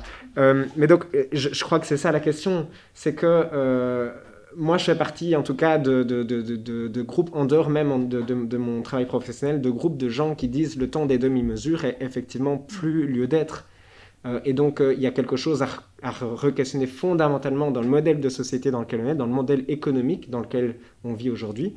Et pourquoi est-ce que je dis ça? C'est parce que c'est intéressant, et après je répondrai, enfin juste oui dire, il y avait une question très directe, pour une taxe sur la consommation CO2, aujourd'hui, moi je suis contre. Voilà. Et je crois dans les circonstances actuelles que c'est le cas de tout le monde ici. Moi, taxe sur la consommation, actuellement, je suis contre. Voilà. Et donc, sur la question consommation, production, sur la question d'un taux TVA qui varie en fonction de l'efficacité, en fonction de l'empreinte carbone, pourquoi est-ce que je parle de radicalité et pourquoi est-ce que je parle de modèle économique? C'est parce que dans le présupposé de la taxation carbone, il y a quelque chose qui tient à dire, tiens, mais si on internalise à l'intérieur du marché les externalités qu'il produit, on peut y arriver. Et donc, derrière ça, qu'est-ce qu'il y a? Il y a une espèce de croyance que le prix peut être corrigé pour devenir juste. Moi, je suis foncièrement convaincu que le prix n'est jamais juste. Le prix est toujours le produit d'un rapport de force internalisé. C'est-à-dire qu'il y a des producteurs, il y a des consommateurs, il y a des besoins qui sont irrépressibles et des besoins qui ne le sont pas. Et en fonction de l'offre et de la demande, c'est-à-dire du rapport de force qui se construit sur le marché entre les offreurs et les demandeurs, un prix sera fixé. Et en général, les producteurs, ça dépend sur quoi, mais les producteurs ont toujours plus de rapports de force. Je vais donner un exemple sur la TVA par exemple. En France, il y a quelques années, il y a eu une mesure qui disait, tiens, mais on va diminuer, si je me trompe, non, on va augmenter la TVA sur la restauration, je crois. C'était d'abord une diminution. Puis les prix n'ont pas varié. C'était une diminution. On disait la restauration doit être plus accessible aux gens, on va réduire la TVA. Qu'est-ce qui s'est passé? Eh bien, les restaurateurs n'ont pas baissé leur prix. Ils ont internalisé parce qu'ils avaient le rapport de force. Et donc, les gens sont allés au restaurant, ils ont payé la même chose. Les marges bénéficiaires des restaurants ont augmenté. Le gouvernement a vu ça, il s'est dit, bon, ben, qu'est-ce qu'on va faire? On va réaugmenter. Alors, Et qu'est-ce qui s'est passé quand ils ont augmenté les prix? Eh bien, les restaurateurs ont augmenté leurs prix pour maintenir leurs marges. Et donc, penser que par le marché, par l'internalisation dans le marché avec les prix, on arrivera à faire quelque chose, je pense que c'est foncièrement se tromper d'analyse. Et c'est fondamentalement pour ça que je crois que la taxe carbone, il y a quelque chose derrière. Alors évidemment que ça peut avoir un petit impact, on l'a vu. On a vu que ça pouvait avoir un impact qui va de 0 à 2%. Mais c'est une chimère, ça, par rapport à ce qu'il faudrait faire. Et donc, est-ce qu'un taux de TVA varie en fonction de l'efficacité ou de l'empreinte carbone? Peut-être, pourquoi pas, mais je crois j'ai pas la même expertise. Mais je suis pas certain. Même chose sur la taxe à la production. J'ai l'impression que si on fait une taxe à la production, il va y avoir un déplacement in fine auprès des consommateurs, et que la question elle est autre, et que la question elle touche au modèle de société qui est le modèle du capitalisme, dans lequel il y a des entreprises privées qui fixent les prix. Dans tous les modèles, c'est comme ça. Dans tous les modèles, la question des prix est comme ça. Vous avez raison. Oui, tout à fait. Oui, mais alors après, c'est la question de la redistribution. Exactement. C'est ça, hein, parce qu'effectivement, si on va sur la production, forcément, il va y avoir un impact à un certain moment sur le consommateur. Mais après, il faut voir justement quel serait le modèle de la redistribution. Mais c'est toute la question, hein, je suis d'accord. C'est extrêmement compliqué de résoudre ce problème-là. Et de nouveau, comme on l'a dit tous, je pense, tant qu'on n'a pas résolu les grandes disparités, les grands problèmes de bâti, de mobilité et de rénovation et d'isolation. Et la carte carbone? Mais je me dis que la carte carbone, on peut demander à monsieur. Mais on ne peut pas encore aller parler sur l'internalisation, ça me semble super intéressant. Que l'internalisation est quelque chose d'artificiel qui ne tient pas la route. Oui, tout à fait. Malheureusement, malheureusement. Tout à fait. Et donc, quelle est la question par rapport à ça? Tu creuses. Creuser. Comment est-ce que je pourrais essayer de trouver un autre exemple par rapport à ça? Oui, il y avait aussi une étude qui avait été faite, c'est David Kaila, économiste français, qui était d'ailleurs venu à Rethinking Economics ici. C'est là que j'avais compris un peu le truc. Et donc, il avait fait une étude sur... je ne sais pas si c'était lui où il reportait une étude qui avait été faite, et c'était ce qu'on appelait un marché en conditions parfaites. Donc une quantité relativement infinie d'offreurs, une quantité relativement infinie de demandeurs. Et donc ils avaient pris comme exemple le marché des fruits et légumes, si je ne me trompe pas, parce qu'effectivement il y a beaucoup de production, il y a beaucoup de demandes, et il n'y a pas de stock. C'est-à-dire que les fruits, voilà, à un moment, ça pourrit, et donc il n'y a pas de possibilité d'avoir un rapport de force en justement stockant des choses, en créant de la fausse pénurie, comme ce qui se fait par exemple avec le pétrole, avec l'OPEP.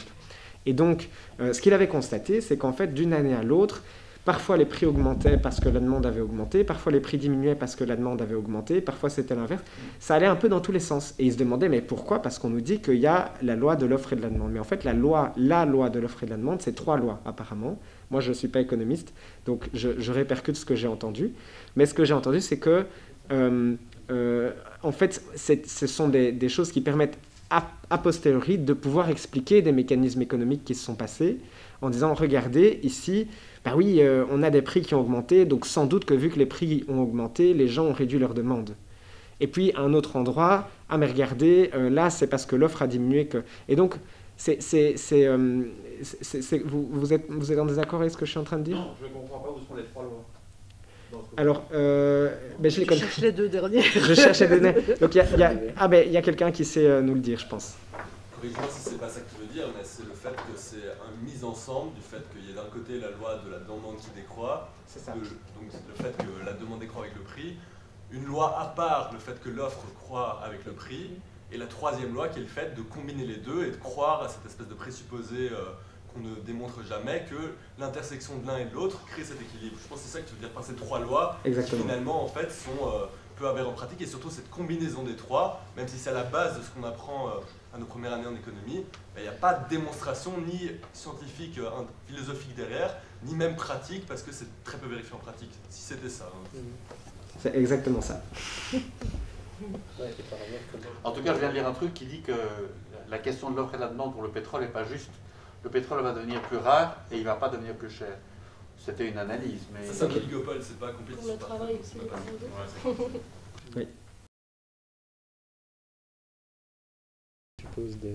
Oui, puis ce que Kayla critiquait aussi, parce que j'étais à la même conférence, c'est que la loi de l'offre suppose des rendements décroissants. C'est-à-dire qu'au plus on produit, au plus ça coûte cher de produire. Ce qui est faux dans la réalité, puisqu'en fait, il y a des rendements. Les rendements sont croissants. En fait, il y a le phénomène d'économie d'échelle que les entreprises rencontrent. Et donc, en fait, cette loi est inapplicable dans la réalité, parce qu'à partir du moment où on pense que les rendements sont décroissants et que dans la réalité, ils ne le sont pas, ou en tout cas pas toujours, parce qu'on peut avoir des situations fluctuantes. On peut avoir un moment où les rendements sont croissants, puis on a les rendements stagnent, puis ils peuvent décroître.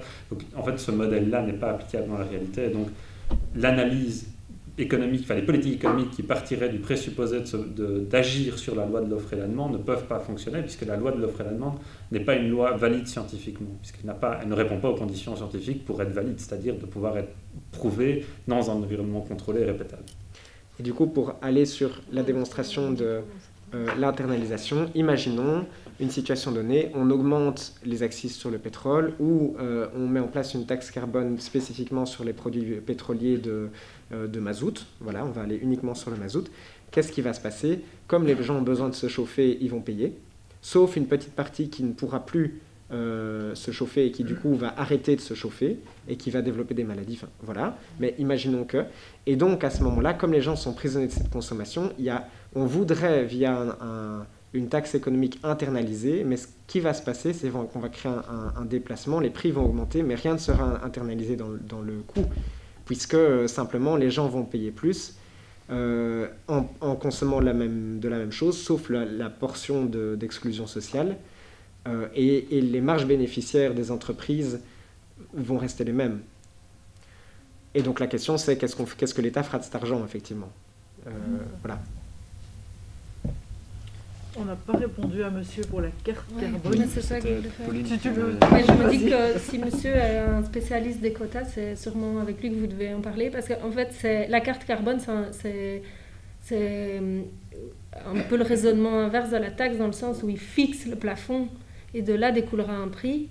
Là où avec la taxe carbone, on fixe un taux d'imposition qui est un peu comme une perception du prix du carbone, et de là on verra la quantité. Mais donc voilà, après moi j'ai pas creusé plus, c'était... Oui, au moment même où j'en ai entendu parler, j'ai cherché un peu et tout, je tombais sur des trucs très intéressants, des trucs où je me disais, oulala, parce qu'il y a aussi, par exemple, il y a toute cette réflexion, mais au moins ça a l'efficacité de, on sait le plafond total qu'on vise, quoi. On sait que c'est un objectif, et du coup là, il s'imaginait progressivement diminuer l'objectif, mais après il y a toute la question de, et alors quand tu commences à t'échanger, ceux qui ont consommé trop peu peuvent revendre le carbone aux autres. Donc je regardais le prix d'implémentation, c'est aussi des millions et des millions. Enfin, donc, voilà, ça aussi sûrement plein de... Voilà. Ce que je trouvais intéressant, c'était le raisonnement de ces personnes en précarité, de qu'est-ce qu'on faisait de ces revenus, on les échange en monnaie locale, parce que comme ça nous donne accès à cette monnaie locale pour consommer de l'alimentation saine. Enfin, voilà, je trouvais que c'était des débats très très intéressants, quoi, aussi intéressants qu'on a ici et que j'avais jamais entendu, parce que je trouve qu'on est pollué par seulement quelques outils. Donc c'est pour ça qu'on parlait la question de la TVA, etc. Moi je trouve qu'on est encore très limité dans ce qu'on peut imaginer comme outil de fiscalité, que j'aimerais qu'on les écrive, et puis que chacun ait cherché pour ok, celui-là, pour qu'on ait plus que cette taxe carbone qui est un peu, voilà, je trouve, qui a un peu pris tout notre cerveau et qui fait, enfin oui, voilà, qui manque d'originalité en fait. Tu voulais pas compléter? Oui. Non, je suis assez d'accord avec Pauline, quoi. Ce genre de système, ça fait un peu penser aussi à toute proportion gardée, hein, mais quel modèle voulons-nous, notamment pour par exemple le recyclage des emballages, quoi. Est-ce que quand on met une consigne, ce sont vraiment les gens qui ont les moyens de se payer, de mettre la bouteille à la poubelle, qui vont rendre le système efficace, quoi. Alors est-ce qu'effectivement les gens qui vont ramasser la canette dans la rue, est-ce que c'est un système qu'on veut? Est-ce que c'est un modèle social qu'on veut, que les gens ramassent des canettes dans la vie, ou que comme on le voit maintenant, des gens aient cisaillé dans les bulles à verre pour aller rechercher les bouteilles? Et je pense qu'alors avec cette carte, on arrive un peu à ce système-là aussi, où on va aller piquer chez les autres, ou bien où on va revendre des quotas. Je suis pas fort chaude avec ça, parce que il y aura toujours... C'est un système de quotas. Hein. Mais oui, mais c'est quand même compliqué, quoi. C'est compliqué. Les gens se demandent des quotas. Oui, ça va se passer, forcément. Donc une sorte d'équivalent ETS pour les gens. Mais la carte carbone, c'est un peu ça, oui. Mais ouais. Je suis pas chaude, quoi. Juste une précision pour monsieur, l'ETS n'est pas une taxe. Ça veut dire que l'État, il n'y a pas d'argent qui sort des entreprises pour aller financer quelque chose. Hein, c'est pas ça le principe de l'ETS. Il n'y a pas d'argent qui sort du système pour financer autre chose. Vous pouvez vous présenter, comme ça on sait qui vous êtes. J'ai travaillé de nombreuses années dans le développement durable. Vous pouvez allumer le micro? Il est allumé, il faut bien parler dedans par contre. Il faut le poser sur son menton. J'ai travaillé de nombreuses années dans le domaine du développement durable et je continue à travailler sur comment accélérer le changement climatique par différents moyens. Alors pour moi, oui, la transition climatique. La transition climatique, pas le changement, j'espère. Freiner le changement climatique. Freiner le changement climatique. Et, parce que tu as encore aussi je crois quand même que dès que vous parlez d'une taxe, il faut tout repenser le système des taxes, parce qu'une seule ne veut rien dire. Hein. Un signal n'est pas mauvais non plus, parce que il y a quand même un signal prix sur quelque chose qui augmente le prix, il y a généralement une baisse de consommation à terme.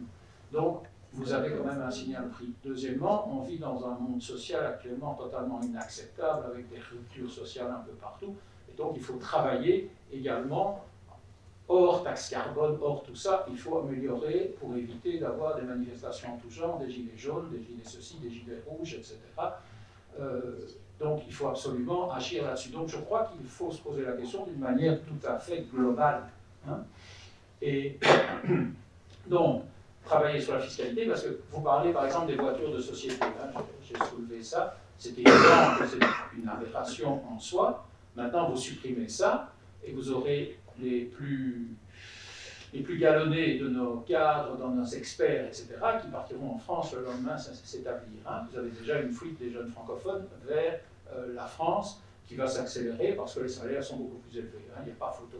Mais à terme, ça va appauvrir. Donc il faut être prudent, chaque fois qu'on touche à quelque chose, il y a toujours un effet pervers. Alors, il y a un point sur lequel, moi, je vois quand même une amélioration sur les 5-6 dernières années, c'est le marché des capitaux. Dans le marché des capitaux, vous avez des basculements importants et vous avez les grandes sociétés fossiles qui, en petit comité, commencent à se plaindre de perdre des gros actionnaires. Hein. Vous avez des actionnaires fameux dans le monde qui se retirent, il y a les grands fonds de pension, notamment hollandais, norvégiens, etc. Mais il y a également les grands fonds privés des États-Unis qui se retirent. Et ça a un impact. Hein. Vous avez vu probablement qu'une des sociétés les plus dommageables au niveau climat, en tout cas une société américaine bien connue dans le domaine du pétrole, eh bien, elle a eu 2 administrateurs imposés par l'extérieur qui leur imposent des mesures. Ah, est-ce que c'est suffisant? Non. Mais vous voyez ce que je veux dire? Il y a tout un... Il faut agir sur les taxes. Vous avez raison. Il faut agir sur le social parce que tout va casser, sinon il ne faut pas se faire. Et les sociétés sont conscientes, hein, parce qu'on travaille là au niveau européen sur des mouvements en se disant ça va aller très mal pour les sociétés. Dès que vous parlez risque à une société, ça marche. Hein?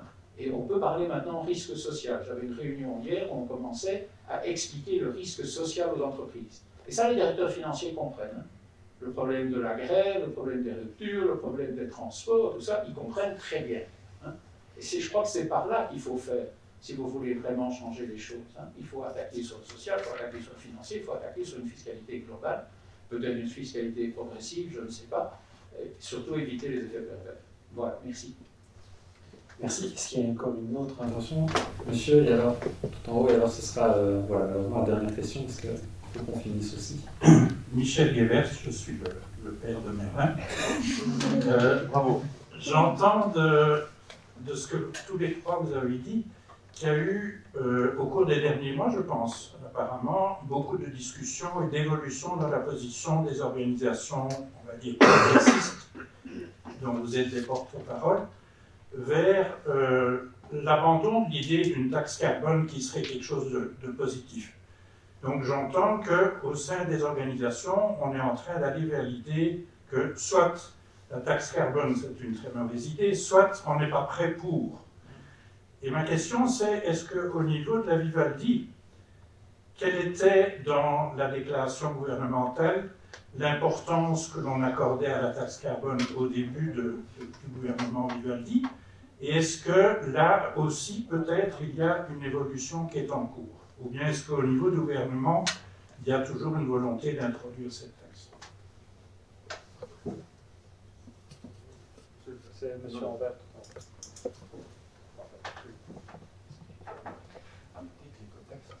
Je ne sais pas si je vais terminer sur une question, mais je vais commencer à parler, on verra bien. Mais c'était pour dire que je voulais donner un peu les expériences personnelles. J'ai souvent été en colocation avec des gens qui étaient plutôt comme moi, donc très motivés par le climat. Et du coup, on s'est motivé à essayer d'avoir un impact sur le climat, sur ce qu'on pouvait faire à notre échelle, en sachant que, bien sûr, il faut que tout le monde s'y mette. Et donc pour moi, quand on dit qu'il faut réduire 55% à l'échelle de l'Union européenne, c'est à la fois les États, les entreprises et les citoyens. C'est un peu tout le monde en même temps. Du coup, quand je suis avec des copains qui sont déjà motivés par ça, ça marche très bien. Ici, depuis 2 mois, je suis dans une colocation avec des gens que je ne connaissais pas. Enfin, je connaissais juste une personne. Du coup, on est 6. Et le prix de l'énergie a augmenté avec le gaz. Et du coup, il y a eu des réflexions sur ah oui, mais est-ce qu'on n'élimainerait pas notre consommation d'énergie pour payer moins cher? C'est intéressant, c'est marrant parce que je comptais. Enfin, j'ai même pas eu le temps de prendre le temps de voir si vous étiez motivé pour le climat et tout. Au final, on essaie tous de réduire parce qu'il y a un peu quand même un signal prix. Donc moi j'ai l'impression qu'il y a quand même un peu un effet signal prix, mais après il peut y avoir des effets très ennuyants voilà, au niveau social. Donc il faut faire vraiment gaffe à ça, et du coup c'est pour ça que c'est vraiment intéressant l'exploration de toutes les choses, toutes les corrections qu'on peut faire, toute la redistribution qu'on peut faire mieux. Voilà, je trouve ça intéressant de ne pas distribuer plus qu'à partir du 6e décile. Voilà, choses comme ça. Mais il y a eu une chose intéressante à cette conférence aussi, c'était sur au final, l'essentiel, c'est de trouver aussi les moyens pour isoler les maisons.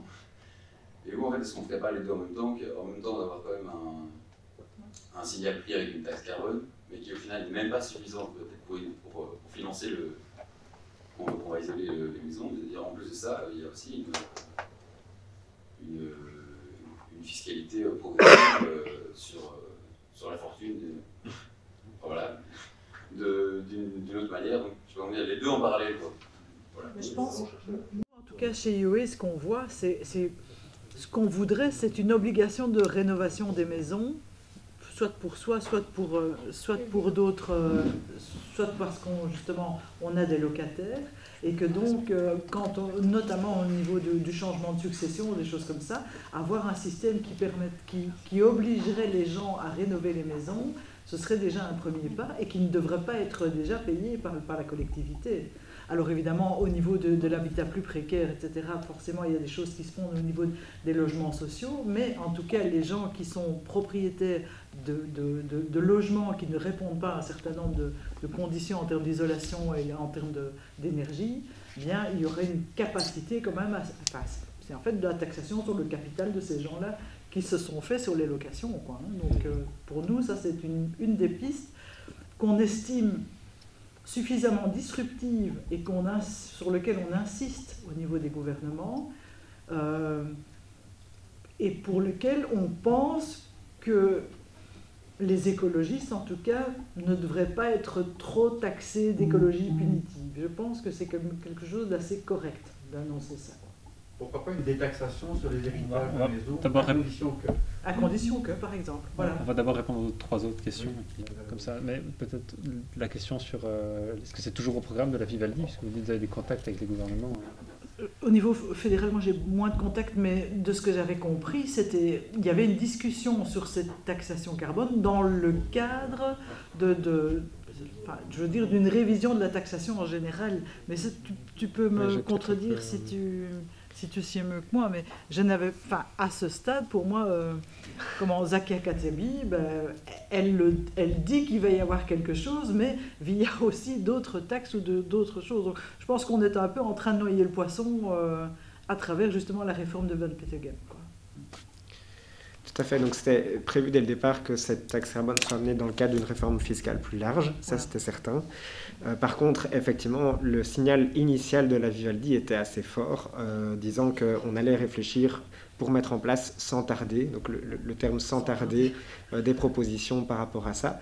Et donc on sait qu'au tout début de la législature, l'exposé des motifs de Zakia Katebi, qui est rapidement peut-être passé dans les slides, mais s'il y a des gens qui le veulent, je l'ai, allait vraiment dans ce sens-là. Et puis en fait, il y a eu un retour de flamme parce que c'est sorti dans la presse, parce qu'on a appris que le scénario moyen à 70 € de la tonne de CO2, c'était 281 € en moyenne par ménage par an. Et donc dans un contexte où on avait déjà des gens qui étaient en grave précarité énergétique, les gens se sont dit « Ah, mais qu'est-ce qui se passe ?» Et donc il y a du temps qui a été donné. Ça ne veut pas dire que le cabinet Katebi est toujours défavorable à cette question. Je pense qu'ils sont toujours favorables sur cette question, mais par contre ils sentent bien que c'est sensible, que c'est tendu et qu'ils ne veulent pas l'imposer et qu'ils ne veulent pas avancer au pas de charge. Et donc c'est aussi de ça, est-ce qu'au sein de la population, au sein des organisations de la société civile, est-ce qu'il y aura des discussions là-dessus? Est-ce qu'il y aura le message qui continuera à être envoyé qu'effectivement les conditions préalables qui ont été définies ensemble ne sont pas respectées? Est-ce que du coup ça avancera ou pas? Ça c'est une chose. La deuxième, c'est que le débat, vu qu'il est bloqué un petit peu en Belgique, mais et encore à voir, puisque effectivement Van Petegem avance sur cette question. Zakia Katebi est encore sorti hier ou avant-hier dans Moustique en disant qu'il fallait une fiscalité plus verte, et donc on ne sait jamais trop qu'est-ce que ça veut dire, mais on sent qu'elle envoie des signaux quand même.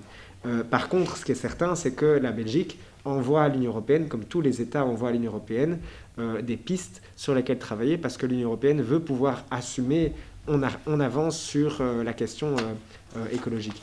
Et c'est un truc que je disais dans tous les objectifs de la taxe carbone. Un des objectifs fondamentaux, je pense, il est ni de changer les comportements des gens, ni de financer la transition écologique, mais pour les acteurs politiques, il y a aussi un enjeu de récit, il y a un enjeu communicationnel, il y a l'enjeu de dire je veux verdir la fiscalité. Regardez, c'est le moyen le plus évident pour la population de montrer qu'on verdit la fiscalité que de taxer le CO2. Et du coup, l'Union européenne est demandeuse de ça, et donc ça pourrait revenir via les paquets Fit for 55 pour les gens qui connaissent. Donc c'est des questions qui sont très clairement pas du tout sorties de l'agenda, et sur lesquels je pense que nous, on doit vraiment être attentifs et être prêts à la fois à se mobiliser ensemble parce qu'on voit que les conditions préalables ne sont pas remplies, mais aussi amener des alternatives, parce que l'objectif n'est pas de s'opposer de façon frontale sans être constructif, évidemment. Le but, c'est d'essayer de faire avancer les choses, puisque justement, la question de la transition écologique, elle est tellement cruciale pour toutes nos organisations. Et donc, juste avant de passer aux alternatives, je voulais répondre à ce que tu disais sur... il y a quand même un peu un effet signal prix, et je pense que oui. D'ailleurs, on l'a vu, il y a un petit effet signal prix qui existe de 2%. Ça, c'est sûr, sur la taxe carbone. Moi, je pourrais avoir les mêmes impressions que toi parce que je vis actuellement, en tout cas, dans un milieu qui est relativement peu défavorisé dans mon environnement immédiat. Ça dépend avec qui, ça dépend pourquoi. Et donc, je sais que des gens autour de moi pourraient être sensibilisés par rapport à ça, mais c'est pas le cas de toute la population. Et deux, même si c'était le cas de toute la population, moi, j'en savais rien avant de commencer ce travail, et maintenant on a les chiffres, et les chiffres ils sont globalisés à l'ensemble des populations qui sont concernées par les études qui étaient là, quoi. Et donc, dernière chose, qu'est-ce qu'on fait si on ne fait pas la taxe carbone parce qu'on ne peut pas attendre 10 ans? Eh bien, le réseau Justice Fiscale a publié, a voté il y a une semaine maintenant, une note avec des alternatives à la question de la taxe carbone, qui sont de 3 ordres. 1, comment est-ce qu'on finance de façon efficiente la transition écologique? Et donc ça parle autant de faire ce qu'on appelle des obligations de double déclaration pour éviter la fraude fiscale. Ça passe par un registre avec les garanties de vie privée sur les patrimoines pour permettre d'avoir une contribution des patrimoines. Ça passe par une réforme de l'impôt sur les personnes physiques pour le rendre beaucoup plus progressif et éviter les niches fiscales. Il y a des propositions très concrètes. Et donc ça, c'est un aspect, mais il y a aussi des aspects sur comment est-ce qu'on réoriente les flux d'investissement des entreprises, parce qu'il y a quelqu'un qui disait au niveau des entreprises, il y a quand même une attention encore plus importante au signal prix et aux risques sociaux ou aux risques fiscaux que d'autres. Mais il y a des propositions qui peuvent exister. Par exemple, il y a beaucoup de... Je pense que la Belgique est un des pays qui donne le plus de subsides aux entreprises sans aucune condition. Eh ben, on pourrait mettre des conditions sociales et environnementales sur ces subsides. Ça, ce serait une possibilité. Alors, je ne suis pas technicien du truc, mais en tout cas, c'est possible. Et dernière chose, comment donner un signal prix? Nous, par exemple, on n'est pas défavorable à tout signal prix au niveau des réseaux de lutte contre la pauvreté. Sur quoi on est défavorable, c'est les signaux prix qui sont amenés sur les consommations qui sont nécessaires à la survie des gens, nécessaires à la vie des gens et qui ne sont pas de luxe. Mais aller taxer le kérosène d'avion, pour nous, ce n'est pas un problème.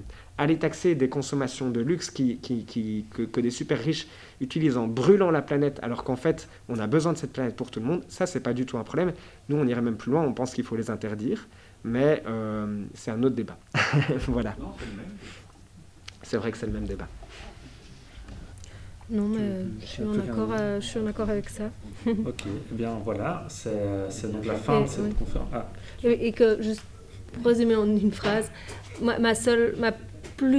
plus grand blocage actuel à cette tarification carbone en Belgique, c'est vraiment tant qu'il y a une si grande précarité énergétique. À Bruxelles, c'est 1/3 des gens, c'est énorme. Et tant qu'il y a cette précarité de transport dans des zones comme le Hainaut, c'est quand même impressionnant. Les zones où il y a une accessibilité super difficile au train, au bus, enfin voilà. Et c'est ça mon blocage au niveau belge actuel, quoi. Et donc voilà, c'est donc la fin de cette conférence débat, cette fois-ci pour de bon. Je vous remercie évidemment tous d'être venus pour écouter, partager, discuter avec nous. Je remercie évidemment mes 3 intervenants et intervenantes qui ont dit des choses très intéressantes ce soir et qui nous ont permis de mieux réfléchir à cette question de société qui est vraiment importante face aux enjeux auxquels on est aujourd'hui concernés. Alors, il me reste 2 choses à vous dire.